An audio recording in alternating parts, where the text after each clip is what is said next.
草莓的鸡卵糕、甲草莓的麻糍等等，这食品真侪人拢爱食。不过消基会今仔日有开记者会，指出伫一间业者做的草莓鸡卵糕内底有验出无合格农药，所以呼吁食药署应该爱将草莓的食品嘛列入去检验。因若食药署是表示，即款食品敢若有残留无合格农药的资讯，因会提供予地方的卫生局去查办。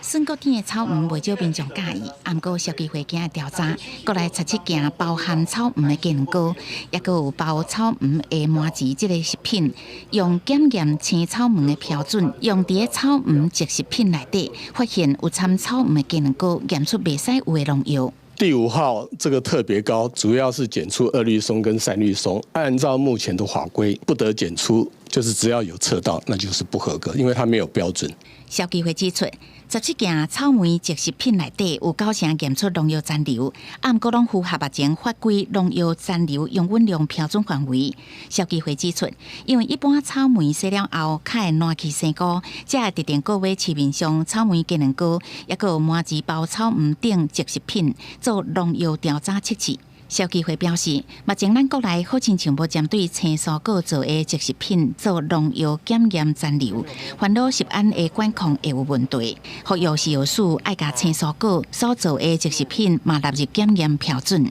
国际上也没有人这样额外再订炒过的菜，或者什么叫即食做过的便当，还要再去订个农药标准。国际上没有人家都是订生鲜的蔬果，严格度比较高。食药署表示，针对消基会调查个案，会请所管辖的地方卫生局进行查办。虽然目前咱国内对青蔬果所做的即食品无另外各定检验的标准，不过会为青蔬果原料都严格来检验管辖，确保食安是无问题。记者综合报道。